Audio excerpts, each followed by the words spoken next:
დილამშვიდობის, მოგესალმებით იმედის დილის სტუდიიდან და ვიწყებთ ჩვენს ყოველდღიურ გადაცემას ქართულ მუსიკალურ ფოლკლორზე. დღეს ძალიან საინტერესო სტუმარი გვყავს. გიგი გარაყანიძე, ეთნომუსიკოლოგი, ეთნომუსიკის თეატრ თიების ხელმძღვანელი. გთხოვს გიგი. დილამშვიდობის. როცა შენ მოდიხარ სტუდიაში, მაყურებელი ყოველთვის განსხვავებულ წელის. დღეს ჩვენ გვინდა ვისაუბროთ იავნანებზე.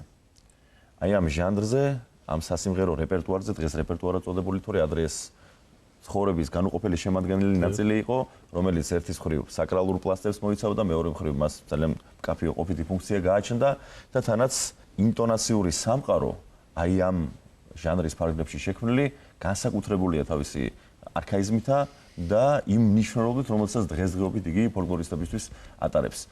მაგრამ სანამ ამ ყველაფერზე გადავალთ, მანამდე ჯერ მინდა ჩაგიკითხო მთიების რეპერტუარზე, კერძოდ ქალთა რეპერტუარზე, რომელიც ნამდვილად ამდიდრებს თქვენს ანსამბლს და რაცა გამორჩეულ ხილულს მატებს. დიახ. რაც შეეხება მთიების რეპერტუარს, ჩვენ დღეისთვის უკვე შერეული ჯგუფი ვართ. მოგეხსენება მთიები თავიდან იყო მხოლოდ მამაკაცთა ანსამბლი, თუმცა 2003 წლიდან უკვე ჩემი ხელმძღვანელობის პერიოდში ანსამბლს შეემატა გოგონათა ჯგუფი, რომელიც ამერიმერში, ბავშვთა სტუდია ამერიმერში არის აღზრდილი და ამან მოგვცა საშუალება, რომ წარმოგვედგინა ფოლკლორი, როგორც ქალთა რეპერტუარი, ასევე მამაკაცთა ცალკე და შერეული ნიმუშებიც.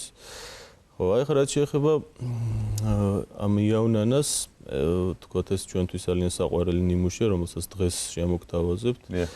ეს გახლავთ, მე როგორც ბრძანე, სწორედ რიტუალის ნაწილი ყოველდღიური ყოფიდან. და რაც საინტერესოა ქართველი ადამიანის ყოფას, დიმიტრი არაყიშვილის სიტყვები რო გავიხსენოთ, დაბადებიდან სიკვდილამდე იყო გაფორმებული ცხოვრებით ქართველი კაცის ყოფა. და მართლაც ასე იყო. დიახ. მე ისიც შემიძლია დავამატო, რომ სიკვდილის შემდეგაც კი ამ ადამიანის ცხოვრება იყო გარდაცვლილის უკვე გაფორმებული სიმღერით.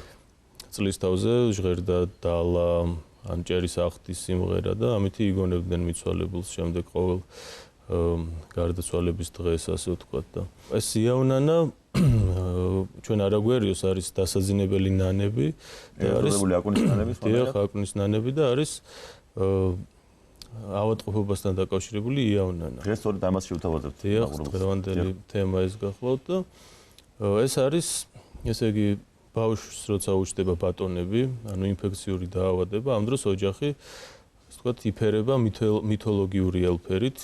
ამ დროს ითვლება, რომ ოჯახს ეწვიან ზებუნებრივი ძალები, ბატონები, ან სხვაგან ანგელოზებსაც უწოდებენ, რომლებიც მოდიან ოჯახში და ვნებენ ბავშვს. ანუ შედიან მის სხეულში. ხო და სწორედ ითვლება, რომ ბავშვის სპირით ლაპარაკობენ ეს ბატონები, ამიტომ ყველაფერს აკეთებენ ბატონების საამებლად და ამას, ასე ვთქვათ, ბავშვზე ახორციელებენ. ნუ სახლი იფერება წითელი ფერებით, განსაკუთრებით, თქვათ, იქ სურნელოვანი წყალი იფკურება. ის რაც ბატონებს შეიძლება მოეწონათ, რაც მათ აამებთ. დიახ, იკრძალება, თქვათ, შეწვა რაიმე სიხმაური, დათრობა. ღვინისმა. დიახ. ხო და ალბათ ყველას გამოგვიცდია მსგავსი რამ ბავშვობაში, ხო და შემდეგ მთავარი როლი აი ამ მსახურებაში არის სიმღერა. იავნანა, რომელიც ტკბილ ხმაზე უნდა იქნეს შესრულებული, რომ ბატონები, ასე ვთქვათ, საბოლოოდ მოიმადლიერო და ამ დროს ვთქვათ, ვარდსაც უფენენ, კანდელებს ანთებენ და შესრულების ფორმა არის სხვადასხვაგვარი, არის ვთქვათ, ფერხული ცრულდება, არის ჩონგურთან ერთად, ჭიანურთან ერთად არის წკრივად. აი დღეს ჩვენ წარმოვადგენთ რაჭულ ნიმუშს. ეს მოგეხსენება მთელ საქართველოშია გავრცელებული ყველგან სხვადასხვა ვარიანტით. აი რაჭული ნიმუში მეტად საინტერესოა, ეს ედიშერ გარაყანიძემ ჩაიწერა 90-იანი წლების დასაწყისში მთიან რაჭაში. ამ ნიმუშს კიდე ის აქვს საინტერესო, ახლა ჩვენ როგორც წარმოვადგენთ, არის უძღვის ამ სიმღერას დალოცვა, ანუ ბატონებთან, ასე ვთქვათ, მიახლება და შემდეგ უკვე იწყება სიმღერა და რიტუალი. მოგეხსენებათ, ქალთა ფოლკლორი ქართულ ფოლკლორში არის უფრო მწირი, ვიდრე მამაკაცთა. მამაკაცთა მუსიკალური ფოლკლორი გაცილებით განვითარებული და ფართოა და აი ქალთა ფოლკლორის ნიმუშები არის უფრო მეტად შემორჩენილი სწორედ აი ასეთ რიტუალებში, რომელიც სწორედ აი არქაული ეპოქიდან მომდინარეობს და თვითონ სიმღერებსაც აი განსაკუთრებული ეს არქაიზმი ახასიათებს თვითონ მელოდიას, ქარგას და საერთოდ როგორც ცნობილია, სწორედ ინტონაცია ინახავს სიძველეს და ბევრად უფრო მდგრადია. ბევრად მეტად უძლებს საუკუნეთა ქართეხილს, იმიტომ რომ შეიძლება შეიცვალოს ფუნქცია, ძალიან ცნობილია ამ ჟანრობრივი ტრანსფორმაციის პროცესით, შეიძლება შეიცვალოს ტექსტი, ერთი შეხედვით რთული ამოსაცნობით იყოს მისი პირვანდელი ვარიანტი, მაგრამ სწორედ მუსიკალური ტექსტის სტრუქტურული ანალიზით შეიძლება ჩვენ ამ არქაიზმამდე მივიდეთ. მოდი გიგი, მაშინ შევთავაზოთ პირდაპირ ეს საინტერესო ნიმუში და სამისოდ მოვიპატიჟოთ სწორედ ქალთა ნაწილი ეთნომუსიკის თეატრის სამთიები. გთხოვთ.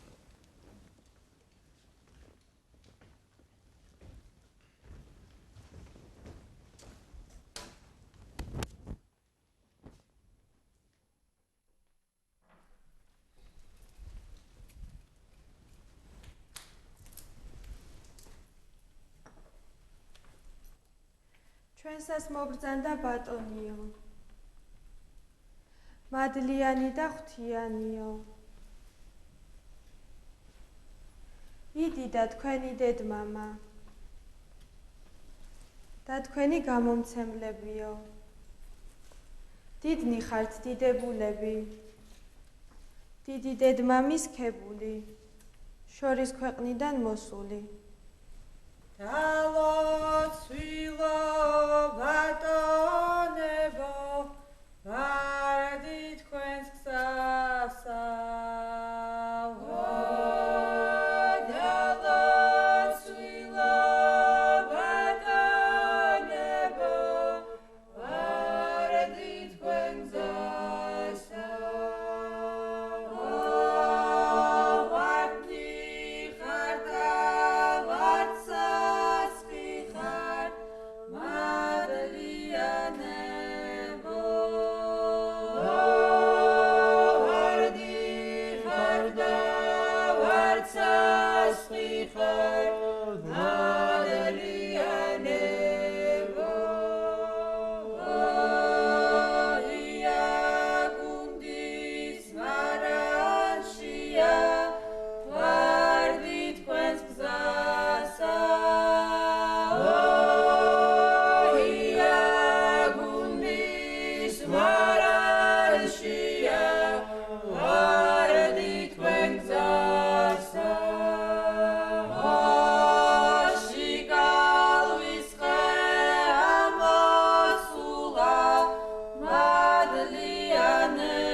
აი ამ შვენიერი ჰანგებით გემშვიდობებით. საუკეთესო დღეს გისურვებთ. გიყვარდეთ ქართული სიმღერა და გემღერებოდეთ.